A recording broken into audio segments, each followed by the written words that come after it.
It's the Wilk Report. I'm Michael Wilk coming to you from Cleveland, Ohio, and with me again is Larry Bernard. How are you, Larry? Oh, Larry. All right, I'm back. Okay, well, yeah, I started recording already, so, yeah, a bit late to the fire. All right, okay, so, we've got some news. We've got Goblin Slayer to talk about, James Gunn, back in the news. We've got the box office for Venom, which has got a few surprises, and the number is in for Jodie Whitaker's premiere on Doctor Who, along with a couple of other news items. So let's start off with Goblin Slayer. It's a new show that just started. The anime just premiered on October 6th. I watched the first episode just the other day. It's kind of graphic.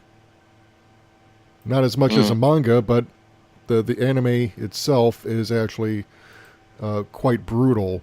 So I'm going to... It's not as brutal for anybody in the audience who's actually seen things like Berserk, but very few things are. It's on the upper end of brutal for anime. If you're an American and you're used to watching more kid and teen oriented shows, it would be pretty graphic. So let's switch over to comicbook.com. The fall 2018's anime season is packed to the brim with major returns and premieres, but the standout among these new releases is the mysterious Goblin Slayer. Setting itself up to be the darkest series of the season, the premiere unleashes a gross level of brutality, but there were a few changes from the brutal events of the manga which were major, but the anime was more effective with its scenes thanks to the censorship of a certain traumatic event. And just to kind of break that event down, a group of adventurers go into a cave to slay some goblins and rescue some girls who have been kidnapped. And it gets pretty graphic in terms of what happens to them. Because they go in, spoiler alert for those who haven't seen it, but let's just say that they go in thinking they're going to have a cakewalk, and it turns out to be completely not. If you play Dungeons and Dragons, this was a almost total party kill scenario involving goblins and first level characters. Yeah, and the title character, Goblin Slayer, comes in and saves the day, but, that's kind of... I won't say it's given away in the beginning of the episode, but it's... the title is called Goblin Slayer, so the title character is going to show up at some point. But the show actually is not about so much slaying goblins as in the methods used to do it, and some of the tension that happens between characters because of this guy's method. So it's very complex as a story, compared to a lot that I've seen lately. And when you get into some of the more finer details, you will see that Goblin Slayer has really deep-seated hatred and reasons for hating goblins. Yeah, which, it's kind of like, what if the Punisher were an anime character? Well, actually, I think there was an anime of Punisher along with some other Marvel titles. I believe so. But yeah, this kind of like transplants that moral ambiguity that the Punisher comic book always told, and kind of transplants it to an anime fantasy MMORPG type setting. So this, I think, is probably going to be something to really watch out for because, really, I'm kind of a fan of much more complex storytelling, and this to me was like, kind of a refresher because, lately I've been subjected in my anime club on campus that I still go to. A lot of it's been like slice of life comedy. Stakes aren't really all that high, in terms of like action and drama.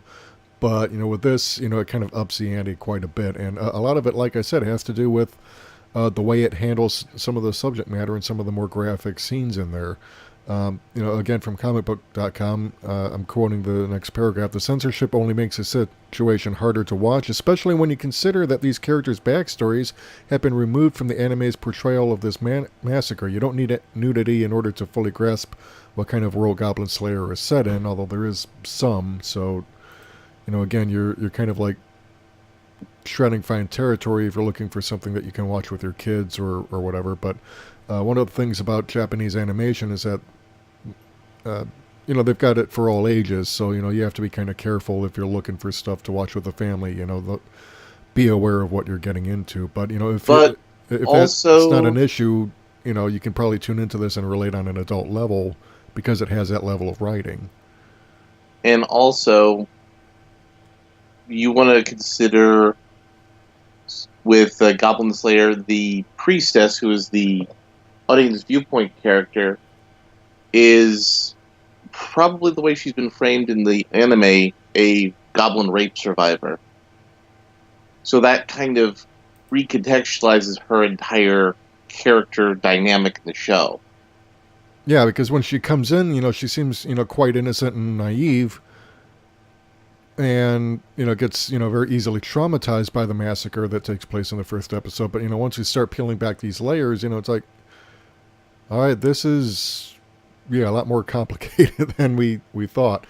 So, the whole society of Goblin Slayer, nobody really takes the threat of goblins seriously. Yeah, because it's kind of like with zombie movies. It's like zombies are pretty easy to deal, relatively easy to deal with one-on-one. It's when they're in large groups that they're really dangerous. And, that's a lesson that rookie adventurers find out the hard way if they survive it. And, that's another thing. It's like, basically the first episode, it really kind of deals with hubris and, not understanding what you're getting yourself into when you go into a situation like that. It's like because nobody actually prepares for anything. They assume they've got all the equipment they need, even though they really don't have any. And then things go south, they don't know how to react. For example, taking a weapon that's good out in the open, but, in the confines of a cave tunnel will get you killed. Yep. And Goblin Slayer actually doesn't specialize in a weapon. He specializes in improvised weapons. Usually stealing the weapons from the goblins that he kills. Right. And, again, in keeping with the Punisher dynamic, you really start to question the guy's methods and whether or not he's actually really helping to solve the problem or if he's just contributing to it even more.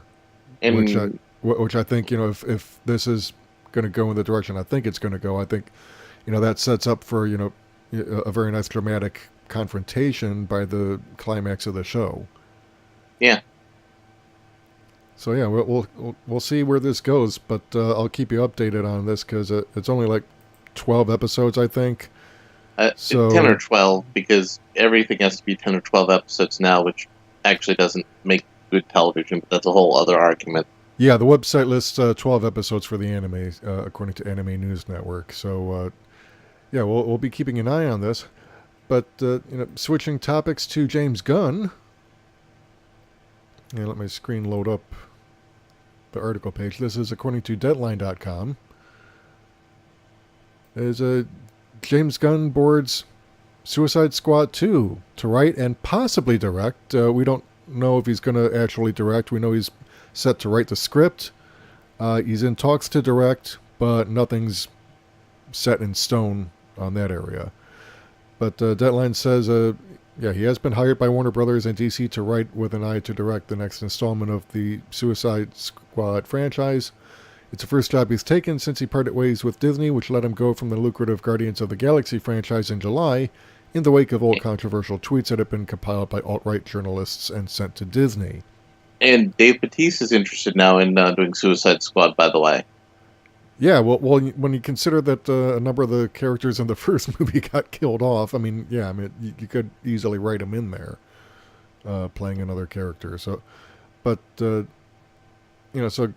departure from Disney was quite shocking, and his cast were very vocal in their opposition to the decision and their desire to maintain some involvement. Batista, as we've said before on other shows, said that if they don't at least use his script, he's probably going to look for a way to get out of his contract because he and doesn't want Disney to. already said they're going to use his script.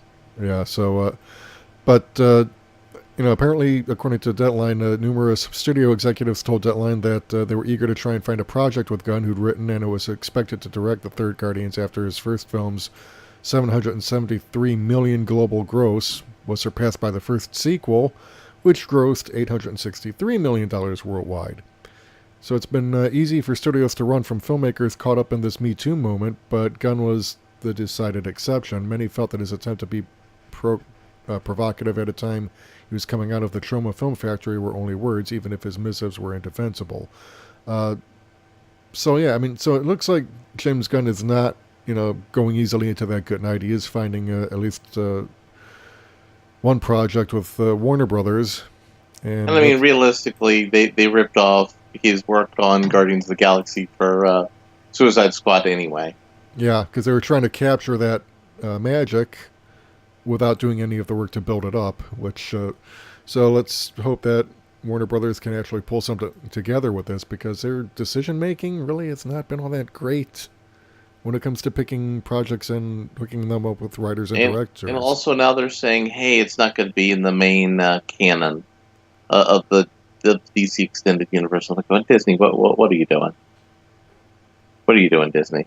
DC, I think. Or Warner Brothers. DC, yeah. Yeah, Warner DC, Brothers. Warner Yeah, Brothers, what are you doing, Warner Brothers? Yeah, because, I think what they're doing is they're half-assing it and not really understanding why MCU took off. Well, it's because you built the foundation first, then you built the house. They're trying to build the house before the foundation's laid. Yep. And look at the result. So, speaking of box office results and studios messing up, one studio took a gamble and did not mess up. And we are looking at Venom box office zooming to record take on Monday, which is surprising because you and I were kind of predicting that it wouldn't do too well. Yeah, we were wrong on this one, because we honestly thought that we thought realistically the Venom movie was just going to be kind of all the goofiness with it, wasn't going to sell, but apparently Venom... because the early reviews from critics prior to the official release over the weekend really were not looking good. But, there's there's a huge discrepancy between what the critics like and don't like and what the audience likes and doesn't like. And it looks like audiences are resonating with this. Which is surprising because, I figured, okay, it's Venom without Spider-Man. How are you going to pull it off? But, looks like they've managed to pull off a minor miracle here. Or maybe they just got lucky. Yeah. Because Sony really has kind of dropped the ball on its own Spider-Man franchise, because they really haven't been able to... I mean, after the Sam Raimi trilogy was done... they couldn't really resurrect that after a certain point, and then they tried rebooting, and that didn't work. Marvel managed to get the rights back for Spider-Man, at least for the time being, but Sony still kind of is trying to come up with a good way to exploit Marvel properties that it has the rights to make movies for. Mm-hmm. So so let's read some of the article here. Sony's comic book movie Venom and Warner Brothers' A Star Is Born shattered records Monday, earning $9.6 million and $6.8 million at the North American box office, respectively. Yeah, that $9.6 million was kind of surprising because, like I said, the weekend total as of Monday, anyway, was open to $80.3 million, which is a pretty big debut for the month. Yeah, no, I think it was like the big October box office open. Yeah, so I'm actually not sad to be wrong on this. I'm actually thinking I should go see this and see how it is. I mean, I still am not sold on this whole Venom without Spider-Man story. And let's face it, if you read the comics, the symbiote that forms half of Venom started off as a little ball of goo being held by a being called the Beyonder, who's kind of like this cosmic entity. In a dispenser. Right. In like a machine. Right, and Spider-Man's costume gets trashed. He goes looking for something to repair it, finds this little ball of goo, picks it up. It basically grows onto him and becomes a new costume. And Spider-Woman says, hey, wait, no, mine's just a costume, Peter. You're just doing weird stuff. But it takes him a while to figure that out. Yeah, and so, he figures out it's alive and that it's trying to bond with his nervous system permanently. So he figures out a way to get rid of it. It kind of goes insane, merges with Eddie Brock, a rival reporter whose life has been kind of trashed by being constantly humiliated by Spider-Man. And so, bonds with him, and it turns out, oh, wait a minute, it sends them both over the edge. And so it kind of becomes like the anti-Spider-Man. So, and that's the origin in the comics. So there's really kind of no separating it. So how do you get that in the movie without Spider-Man? So I'm kind of curious about this, but at the same time, I'm not entirely sold. I'm going to have to see if I can find a way to go see this movie or at least download it. But, and the problem is, Venom without Spider-Man, you miss out on Venom hating Spider-Man, wanting to kill him, then realizing maybe we can both be, work friends. And then Venom goes off to San Francisco, has his own life there. Eventually, Venom gets, through a series of events, gets off of Eddie Brock onto some other person, and then bonds to Flash Thompson, and the two of them bond over their relationship with Peter Parker and Spider-Man, and both Flash and Venom become friends with Spider-Man after the whole arc of the story. Right, and it's interesting because bonding with the symbiote, because the symbiote, once it bonds with a host, it kind of retains the knowledge, if not the memories of the host. So when it moves to a new one, the new host gets all the knowledge that the symbiote has. So if it knows Spider-Man's secret identity, then so does the next host. Yeah. So that's quite a lot of people finding out Spider-Man's secret identity just by bonding with this thing. So, and again, it's... Yeah, I don't know. I'll have to wait and see. But we've got another wait and see moment actually kind of got fulfilled over the weekend because Jodie Whitaker had her debut over the weekend. Something else we thought might not be good was actually, Right. Well, I wasn't necessarily thinking that it wouldn't be good so much as I was playing a wait and see attitude, because when I first heard that Jodie Whitaker had been cast to play the 13th Doctor after Peter Capaldi announced his departure in 2017, he was kind of forced out by BBC because they were kind of blaming him for low ratings, which is BS, because if you think about it, 2016 they didn't air the show at all except for the Christmas special. They kept bouncing it around on the Saturday night schedule, so that made it hard for people to find it or even watch it with their families, because it's supposed to be a family show. You watch it with the whole, the kids, the grandparents, whoever. So it's kind of difficult to really get into a show that's not airing, and that you have to constantly rearrange your schedule just to watch it. So naturally, ratings were going to go down. And then, of course, you've got, people watching online, and that's not recorded the same way as television ratings are. So, I think BBC was looking at the numbers, not really understanding what was going wrong, and decided, well, Capaldi's at fault. Because he's too old and kids can't relate to him. Horsepucky. I also think that there was, in general, the show had gotten stale in a lot of places. Yeah, because Stephen Moffat was running it for 7 years by that point, from 2010 to 2017. He only had a very limited bag of writing tricks, and he kind of transformed the Doctor into a Gary Stu character, where, he wins just because he's a doctor, and he's the most important cog in the universe to keep it running, which, kind of completely transformed it from even what it was in the classic series or even in the revived series under Russell T Davies, who was the previous showrunner before Capaldi, not before Stephen Moffat took over. So, but the quality of the writing had just been going down and down and down. And on top of that, Moffat was dividing his duties writing for Doctor Who with writing for Sherlock, which was his other Gary Stu-ization of a popular British icon. So, I had reservations because, and if you go over to Dr. Freedom's channel, he insists that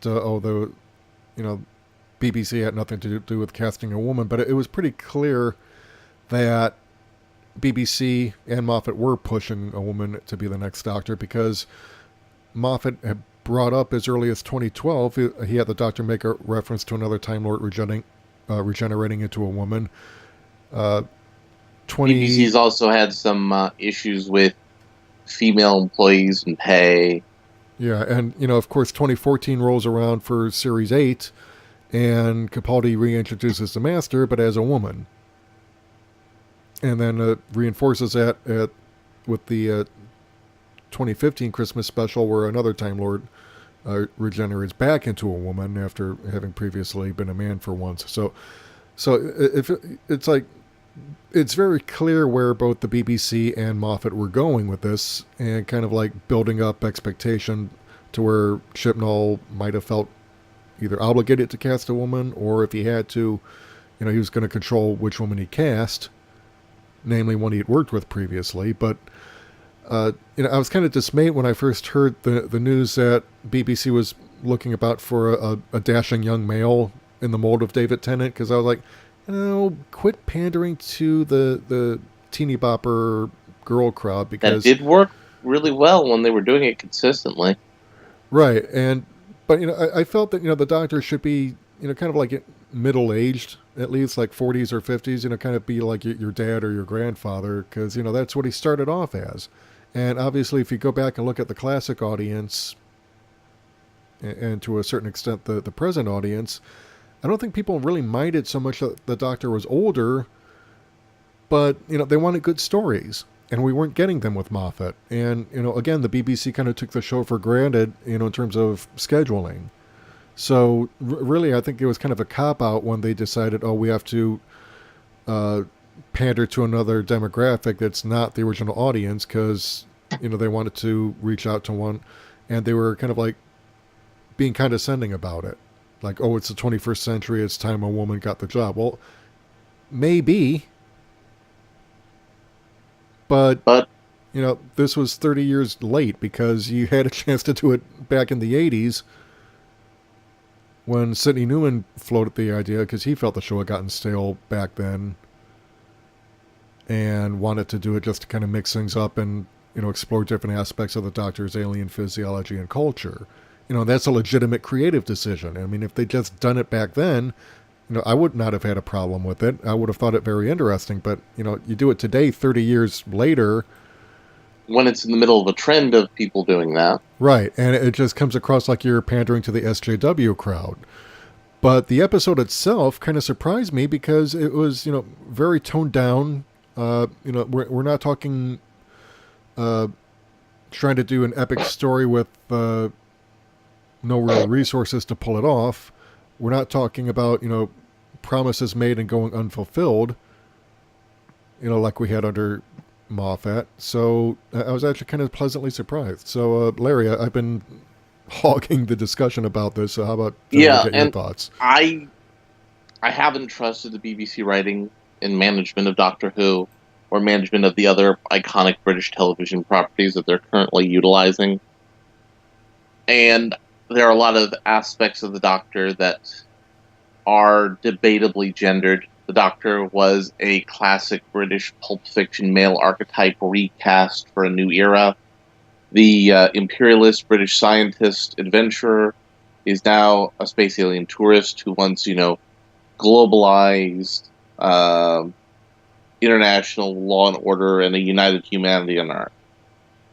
In the first episode in the first season, he's with two borderline hippie teachers and his hippie granddaughter, and he's an old man representing the old ways and being brought along the new.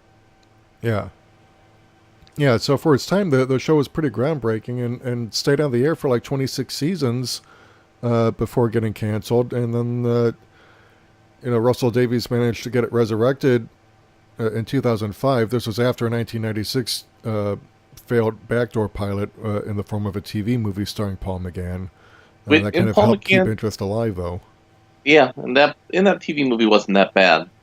But I didn't think that the writing staff in the BBC would be willing to fuel that sort of creative energy effectively, and they're not necessarily. I'm not necessarily sold that they're going to do that, but they've at least shown me that they're putting in the work to make a good product. Right, and well, And they're not I felt talking that down to the fans. right, and about I the felt product. and I felt with the '96 TV movie because it was a joint venture with Fox for American audiences.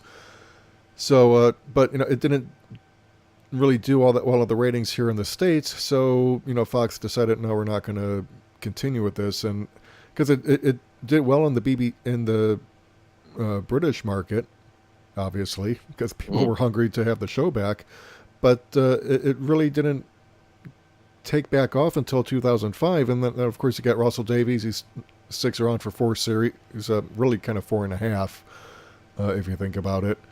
But he decided he wanted to move on and do other things. I suspect BBC was kind of like trying to push him out the door anyway. Just based on my gut feeling, I have no proof of this. He has a early production phase pilot for a Dracula TV show. Right. Well, that's Stephen Moffat. Oh, Russell Davies was the showrunner who helped resurrect. I think Russell Davies. Yeah, Russell Davies. He had done enough time, and he wanted to go. He was starting to get long in the tooth as well. Yeah, and David Tennant, of course, decided he wanted to leave too before, he got too settled into it. So Moffat took over with the proviso that he would keep the Time Lords dead, because when Davies had resurrected the show back in 2005, he killed off the Time Lords in this war with the Daleks, and really when he replaced the head writer position with the Moffat, he did it under the provision that no, you leave the Time Lords dead, and Moffat kind of like played up to that. Of course, a few years later, because he's already run out of every writing trick he had, which was not very many, he decides to undo that anyway, because he brought them back in the Day of the Doctor for the 50th anniversary special, which I actually thought the idea was sound, but the execution really left a lot to be desired. Because again, we get all these big epic promises, but the delivery is unsatisfying. There's not a whole lot of questions answered, and more created that didn't really need to be, and that stuff is picked up and then dropped, and then it's like, but that's typical Moffat. But even he ran out of steam, and so kind of limped along for a few more years, and I think, if you're going to go ahead and reformat the show, clean house, because Murray Gold is no longer the composer. He left as well, and they've got someone else now. But, but the ratings actually did pretty well. According to avclub.com, Whitaker's Doctor Who debut hit a 10-year ratings high for the show.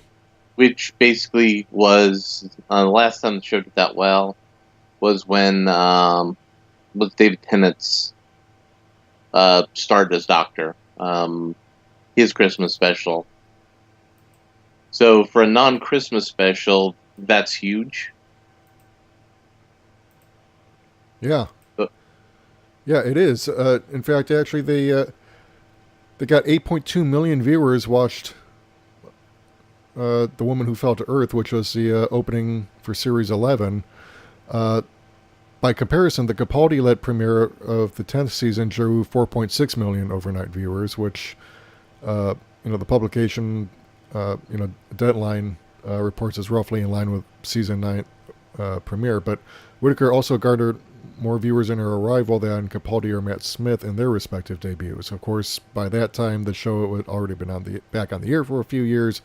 David Tennant's entrance as the 10th Doctor was to about 8 or 9.4 million, but that was a Christmas. But that was also a Christmas special, which was generally tends to reach a larger audience. So yeah, that's going to drive it up. So, but the Woman Who Fell to Earth apparently got the best overnight ratings for Doctor Who since 2008's Journey's End.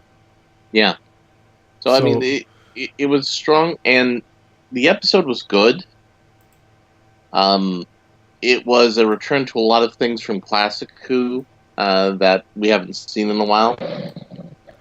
Yeah, and in fact, let me show you an overlay of the end credits here that I did a screen capture. The background is reminiscent of the old, like the classic era series, where you kind of like had this psychedelic background to the music.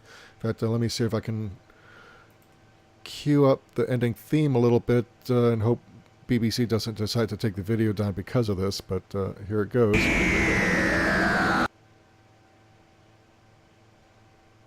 All right, technical difficulties, but yeah.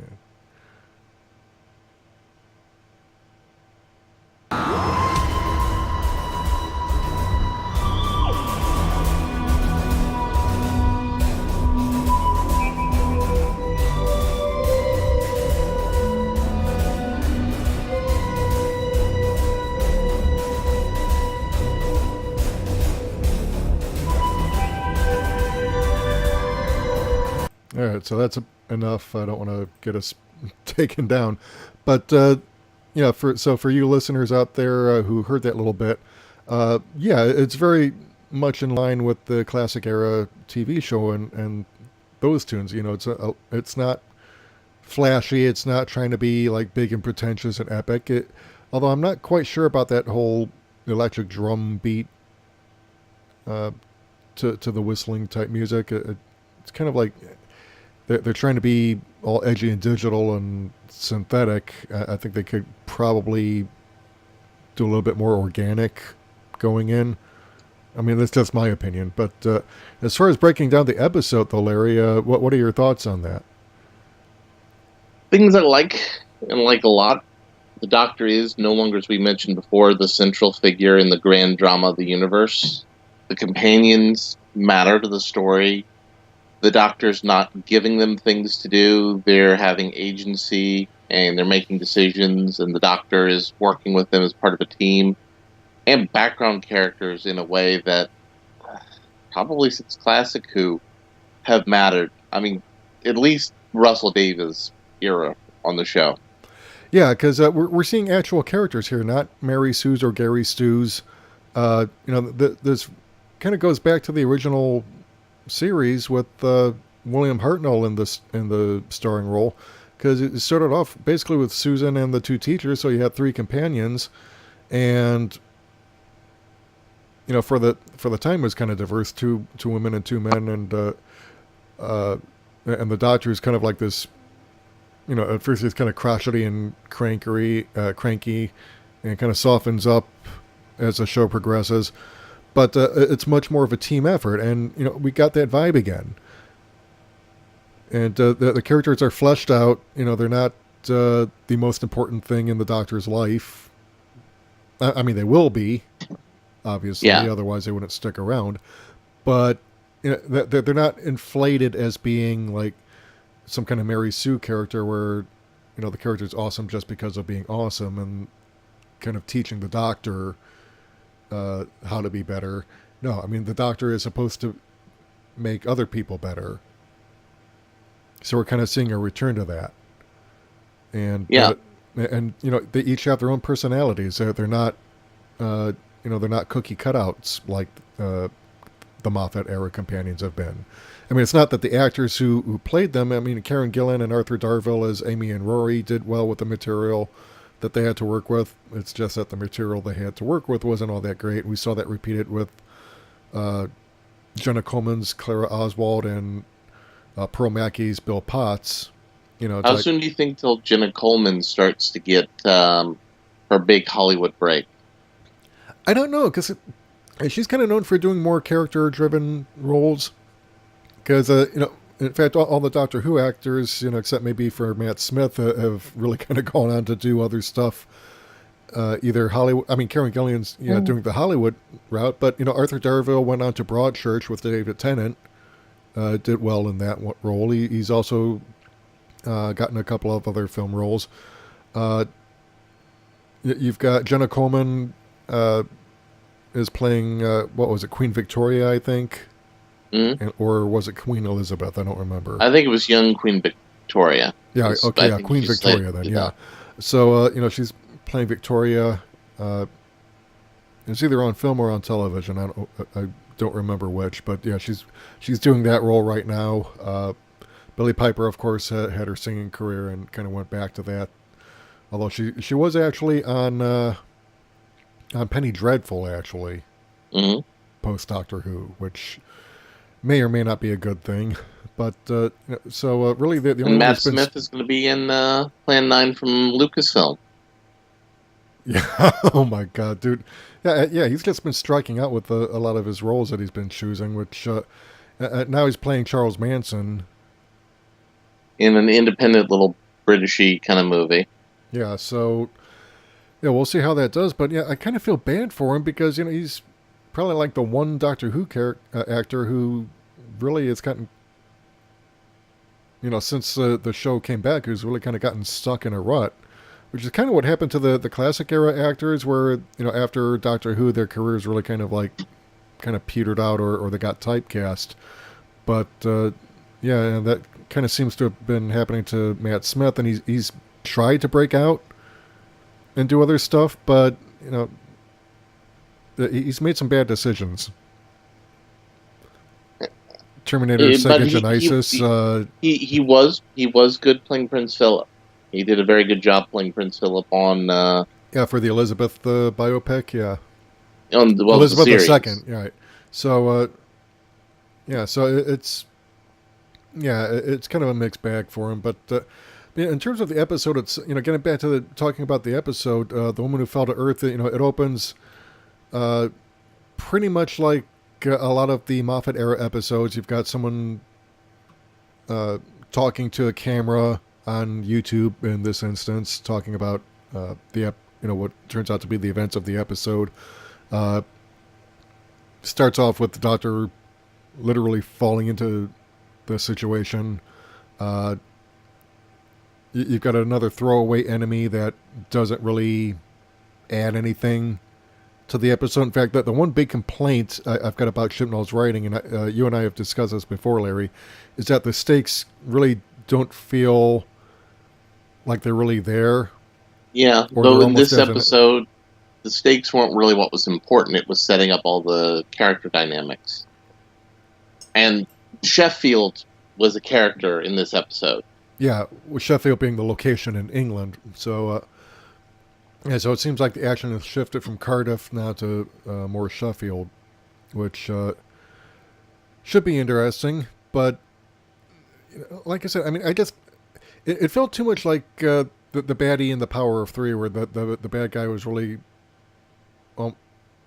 basically there as window dressing, and it wasn't really about that. And yeah. I kind of felt that, it was kind of a cop-out, because you really could have done both. You could have had your character piece and had a compelling story, because early on in the episode, the three new companions, well, four at first, have these little micro bombs planted in them, and then it kind of like drops off until almost the end of the episode, and then the resolution kind of felt empty. And we all knew that the bombs were going to be key to the resolution, right? But I felt like there was no tension, and the bad guy was too willing to blab his plan, and then the resolution just kind of felt contrived and way too ripping off Peter Capaldi's speeches. So, but she's trying also to be, Smith, Tennant, and Capaldi all at the same time. Not Eccleston for some weird reason. Yeah, because for some reason nobody seems to like to channel Eccleston, and I think, why? I mean, he did a passable job as a Doctor. I liked him. He has had a lot of good things to do, like the moment when he came on Rose's mom, and Rose's mom tried to come on to him, so to speak, and he's like, no, I'm not interested, and just walked away. Yeah. But Not in a way that was insulting, yeah, not in a just way kind of that's derogatory. shot Jackie down big time. But yeah, it was yeah, and that was kind of that funny dynamic. But because Eccleston's doctor was like kind of like very damaged, much more Peter Davison and Tom Baker at times because he kind of channeled some of like when Baker grew angry or disappointed, you could feel it, but there was also that vulnerability of Davison. And also, Eccleston kind of had an alienness to him that very few of the prior Doctors really had. Yeah, and Matt Smith had his own take on the alienness of the Doctor, which was interesting too. Yeah, he was more all right, but then Moffat really kind of played him up as being more clueless than he really should have been, which I thought was a mistake because and it's kind of like playing on the joke early on in Eccleston's era, where in fact actually in the pilot Rose, where Eccleston is like trying to figure out where they're going to hide a transmitter, and it would have to be really big and really powerful, and is like literally right there in front of his face, and he kind of belatedly realizes it and does a double take, and Moffat kind of took that and played it up to excess in his tenure as showrunner, to the point where it just kind of grated on my nerves. Yeah. But we're not really seeing much of that with Chibnall so far. It's like, because Chibnall's episodes that he wrote under Moffat were not great. In fact, they're arguably, I would say, some of the worst of the Moffat era shows. But now we're seeing him in charge, where he doesn't have to operate under the constraints, and Moffat can't rework the script to suit his Gary Stewart and Mary Sue sensibilities. So we're seeing the Doctor actually explain what it's like to regenerate. Which is very interesting and vulnerable, and I kind of like that. Right, and she's discussing it almost matter-of-factly, like you're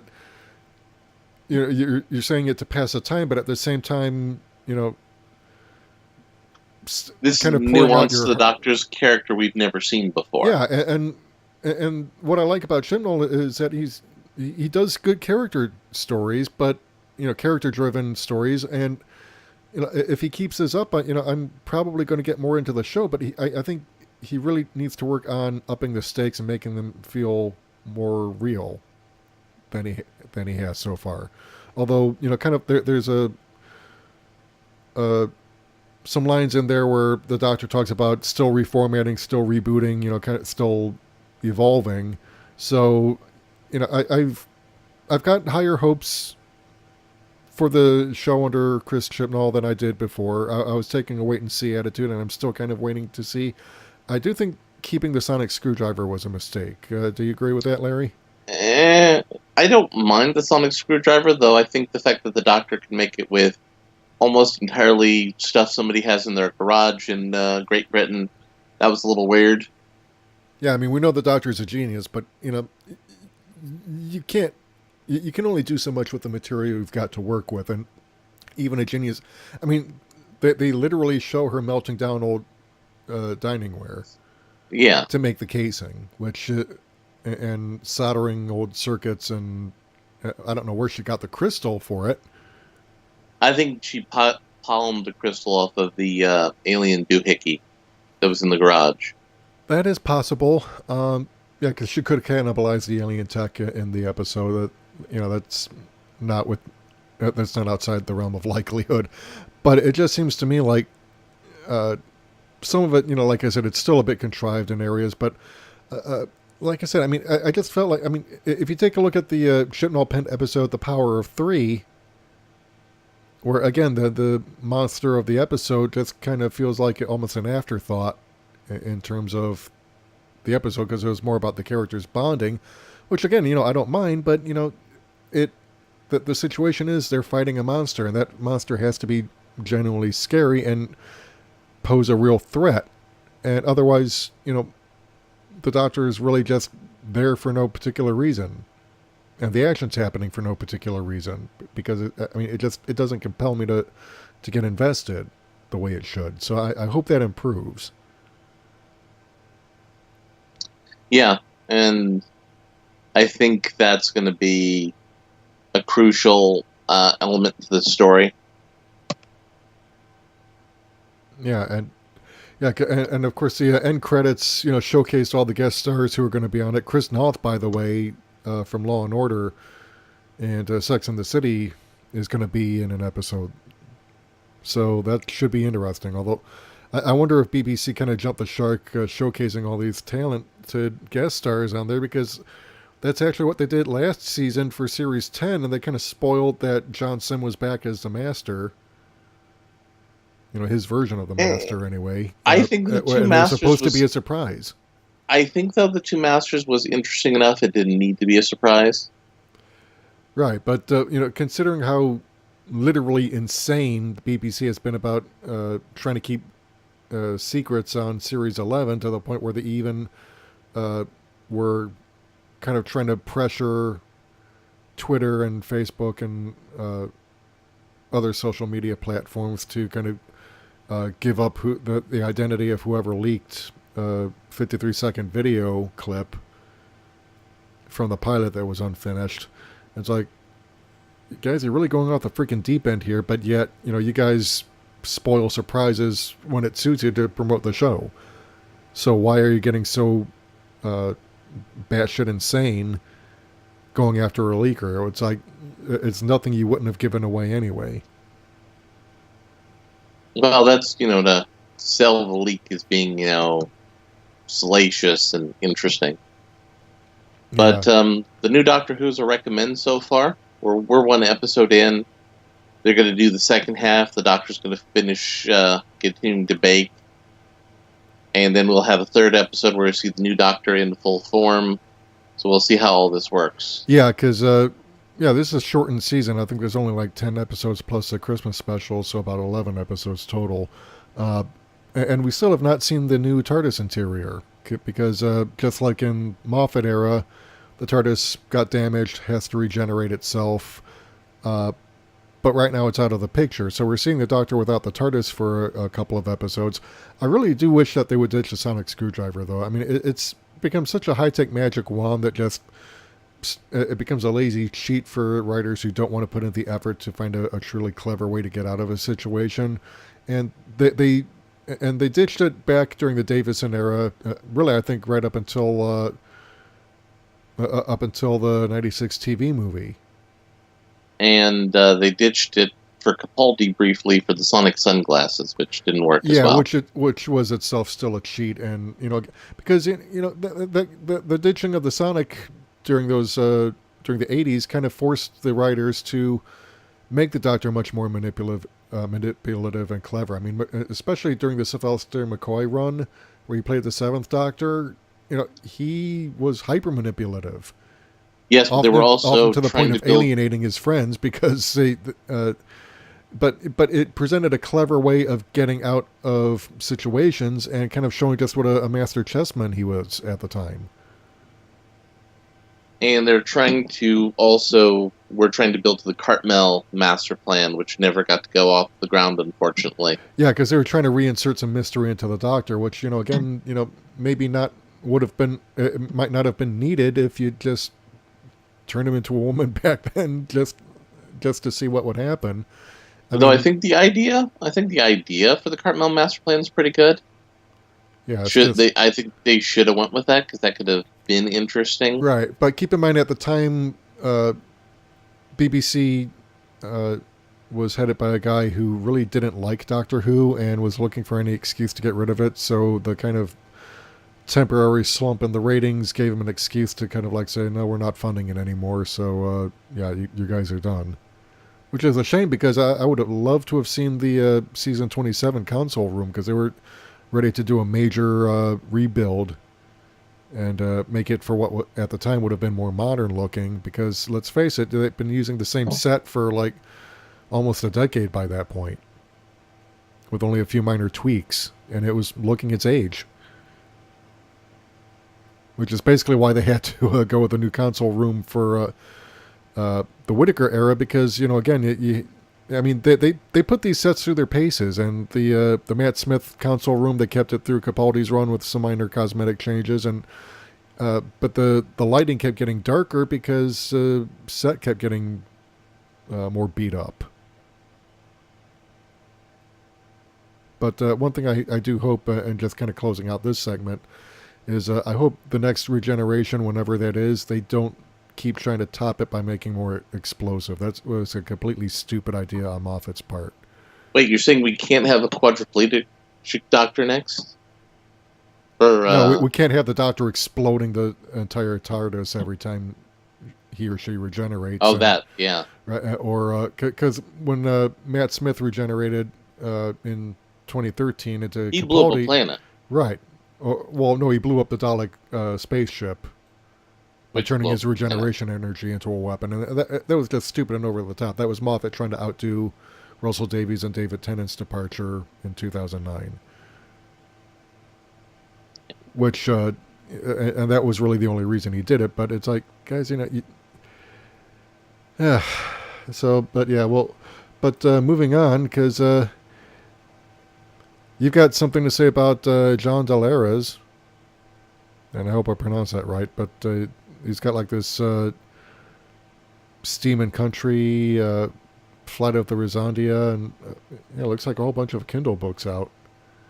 Oh, yeah. So he is a author who has moved into Comicsgate. He's been a sci-fi author who's tried to be very Republican. And I just got a new Comicsgate comic from him called Flying Sparks. And I got another one called Stardust. That's by a guy who's not as well known. So Stardust is about a Cthulhu, H.P. Lovecraft kind of alien who ends up in a story that's a mixture of Grendel and 1001 Arabian Nights. His spaceship gets blown up, and a little girl entrances the monstrous space alien who's seeking revenge. And I'm not going to ruin the finish line on that one.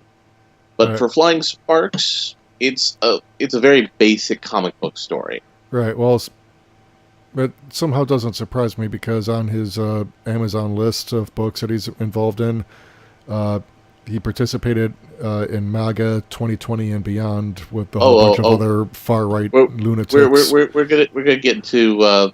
He's also one of the minds behind Trump Space Force, a comic book all about Trump going to space, like it's some sort of 70s, 80s manga anime sort of space thing. But so basically, a clown show.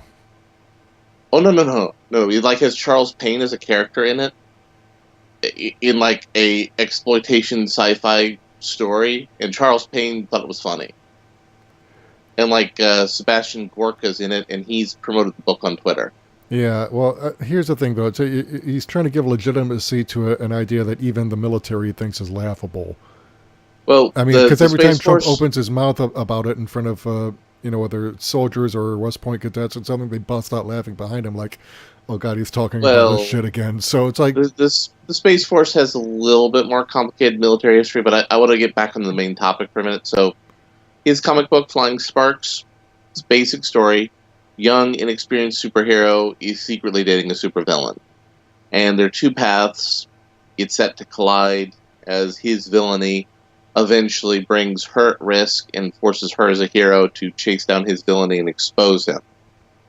All right, now that's actually an interesting concept. I just wish he wouldn't keep trying to insert the politics into it. No. He didn't insert the politics into that story.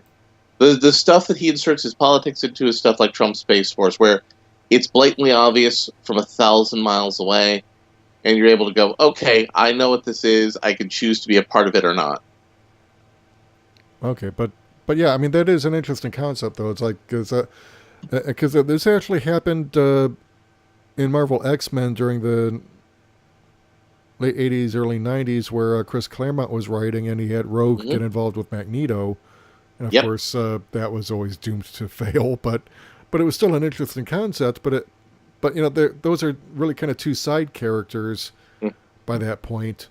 And the teenage girl character, who's the young superhero, she's also trying to imitate and follow in the shadow of the more or less Superman kind of character in the setting. Right, which is kind of hard to do when you're dating your primary rival. Well, he's not become officially the villain to her yet. The story was all about setting up to that eventual confrontation, which is going to be in the next book. Because, hey, these independent comics, you know, you got to sell people something to buy the next book for. Let's not kid ourselves about things. Yeah. That. Okay, well, we'll keep an eye on that then, because it sounds like an interesting concept, but if he's going to be getting involved in Comicsgate, I'm kind of wary. Oh no, he's already involved. He's one of the figures, and he's one of the more overtly political figures. You know who he is, you know what he's about, so you can disengage from things like, you know, the takeoff of My Hero Academia featuring Trump and Mike Pence as the main characters.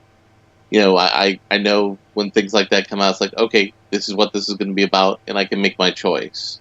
Yeah, but some of right, and what I worry about it is these guys like really kind of like trying to force their politics to take so much of a front seat that you know, most of them actually even avoid that. Right, and but here's the thing is, I notice some people, you know, especially on the far right, that they tend to see like anyone who like disagrees with them or you know, basically distances themselves and decides, oh well, you're not reading it, that you're attacking my right to speak. Well, no, but we're exercising our right not to listen, and we're also exercising our right to speak. So I mean, it's like, so what does your right to speak have to come at the expenses of us shutting up and not saying anything?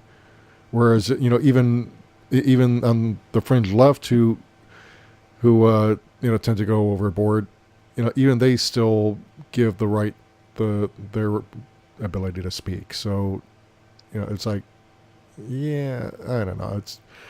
But let's move on, because you want to talk about the Dresden Files.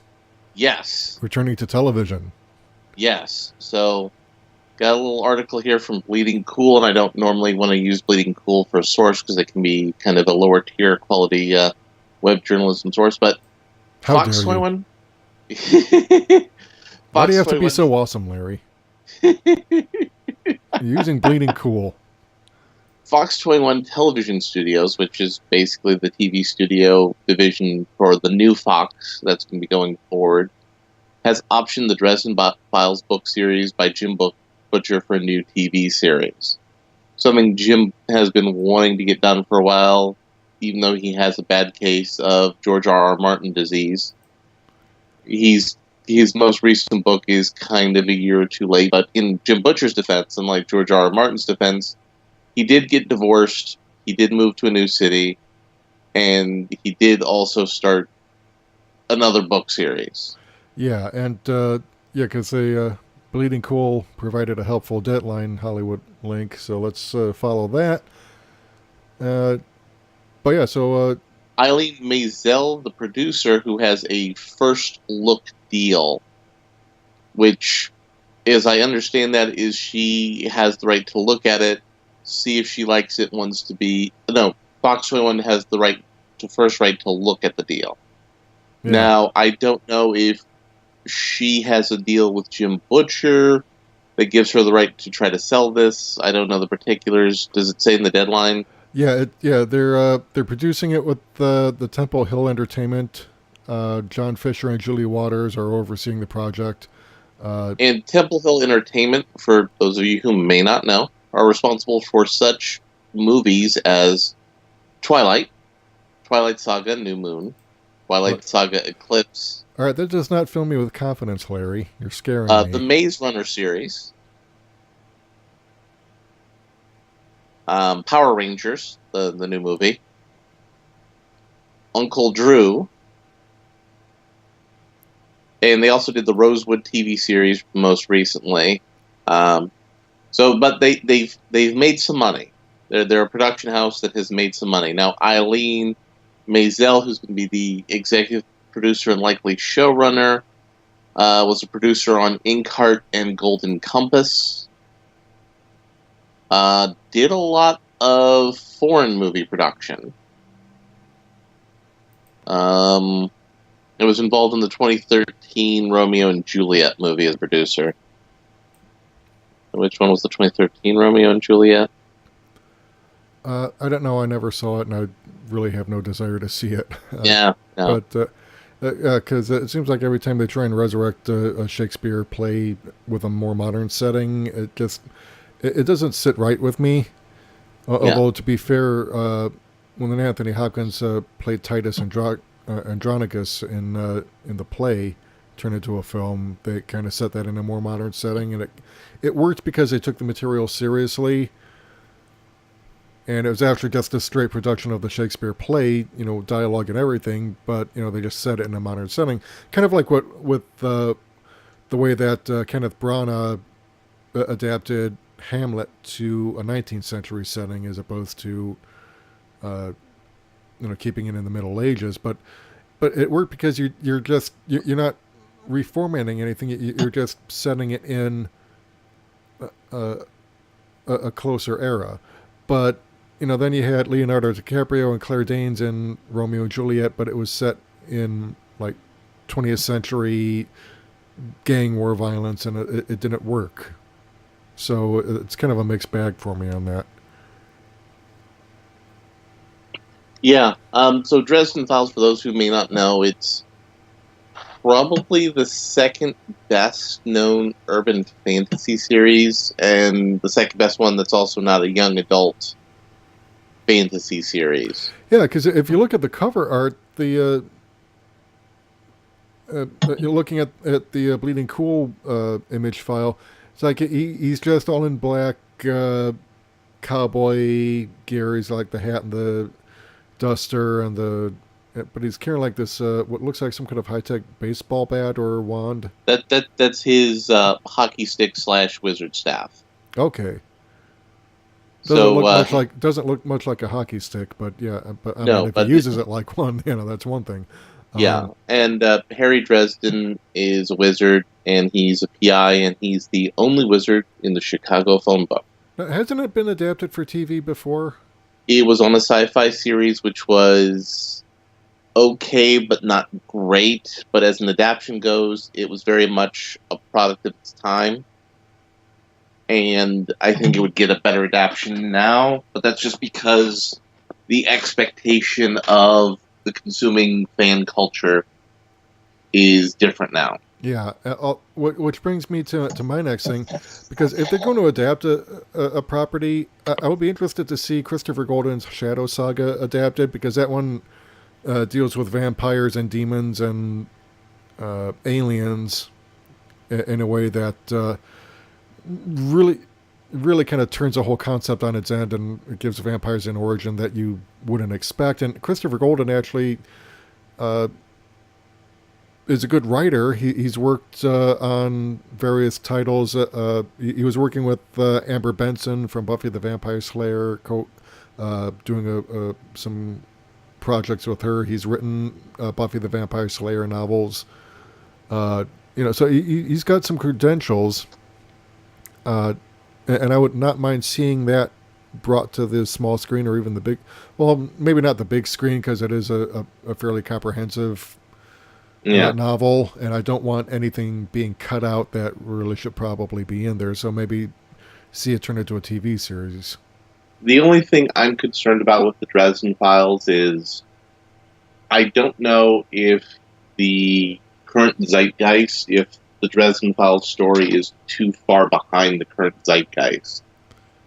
Yeah, because I mean, something like this seems pretty interesting. But yeah, if it's too little, too late, that might end up in early cancellation, which also would be a shame. Also, there's been some internet fan controversy because Jim Butcher, the author, made Harry Dresden's Chicago not very much like the Chicago that a lot of people, and particularly people of color, experience. But from a realistic standpoint, certain aspects of the world of Chicago in our world become things that become more problematic in his world to deal with. Where there are, vampire-controlled drug gangs, that tend to, in areas they control, promote lots of violence and bloodshed. Set in Chicago, that could be something that could cause a lot of backlash from the usual suspects on the internet. Yeah, yeah, and also, well, I don't know. I mean, it could still work though. I mean, Richard Knack, who's written for Dungeons and Dragons, and he's got his own fantasy series called the fire. Like the first book was called Fire Drake, and it involves shape-shifting dragons and everything. So he sets a lot of his modern, like his more modern fantasy stories in Chicago. Like, for example, there's Frostwing, which is about a gargoyle that hounds an immortal through. But he appears in dreams to the immortal and torments him. But his real form, he's just like this little statue. But and then of course there's like another one called God, I forgot the name, but it's like basically if you remember the oh god, what's it? It's been so long. It's like this pan-dimensional entity who he's like the not the Rime of the Ancient Mariner, but the other one where he's like the eternal, like I wouldn't say he's like Davy Jones, but he's definitely that kind of character. But he travels hops dimensions through this ship, and there's like a maelstrom of chaos that follows and it destroys different universes. So, a lot of that gets set, I think, in Chicago. Yeah. So, but the Dresden Files fandom, they're waiting for their books to finish, and they've been waiting for a good TV adaptation. A lot of the fans didn't really like the sci-fi one because it was a chintzy sci-fi adaptation. Well, yeah. Well, it's the Sci-Fi Channel, or now it's a sci-fi channel. I think they decided they wanted to get pretentious and misspell it for kicks. But yeah, I mean, sci-fi productions, they are what they are. I mean, come on, this is the same network that inflicted Sharknado on us, and not just one, but 6 of them. Yes, you bastards. Yes. And in one of those Sharknadoes, Mark Cuban was president of the United States, and that could happen in real life. Yeah, although the latest one, it says finally the last Sharknado. It's like, so even they're admitting that people are sick of this concept, which was never good to begin with. But Ian Ziering from 90210, he's seeing another end to his career, because if they don't do any more, what's he going to do? And Tara Reid's out of a job now because she was on that. I figure any sci-fi channel production now is pretty much where people go to end their careers. Well, I mean, there are certain kinds of sci-fi productions, like The Expanse, for example, that are not terrible. Yeah, I will give the Expanse credit. They were actually good, but then they mistreated The Expanse and decided to cancel it, and I think it got picked up by Amazon or something. Yeah, yes, it got picked up by Amazon to try to finish that. Right, and they kind of treated Farscape in the same bad manner, where they kept bouncing around the schedule, putting it on hiatus, and finally they canceled it, and it took Hallmark and fan uproar to get some TV movies to kind of finish up the story in a satisfying manner. But they kind of, it's like they take the good shows and take them for granted and treat them like dirt, and then all the crappy ones, that's the ones they want to promote. So if Dresden Files is going to be on TV, okay, yeah, let's have it on Fox. Now, but as long as could be something that'd be on like the FX network. Yeah, which I mean, FX has actually produced some fairly decent shows in terms of how well they've done. I mean, the Shield and 24. I mean, they're definitely not shows that I would like or watch. I saw a couple episodes of the Shield and I didn't care for it, but it kept Michael Chiklis employed when he wasn't doing Fantastic Four movies. Yeah, so, and but then he was playing like a completely different kind of character. But I thought it was like, I mean, I mean, the FX, I mean, they're not a bad network. I mean, they've produced some good content. So let's keep an eye on Dresden Files and see where it goes on Fox, because if it's anything like typical FX channel fare, then it should be pretty interesting, and maybe they'll remove some of the constraints that it suffered from under Sci-Fi Channel's administrations. Yep. Yeah, and with that, I think we're about done because we've gone on over an hour. So anyway, this is Michael Wilk and Larry Bernard signing off. If you like what you hear and you want to hear more, feel free to hit the subscribe button and the bell icon to be notified of whenever we upload new content. Also, feel free to head over to our Patreon and support the channel, because YouTube does not like to monetize a lot of popular channels or even the unpopular ones. So, yeah, help us out, help pay the bills, and we'll definitely get you some perks by when you sign up. So you'll get access to behind the scenes stuff that we don't record or put up, and also early access to shows that we don't put up right away. So yeah, head over there, subscribe, and help support us. So this is Michael Wilk saying take care, good night, and we are out of here. See ya.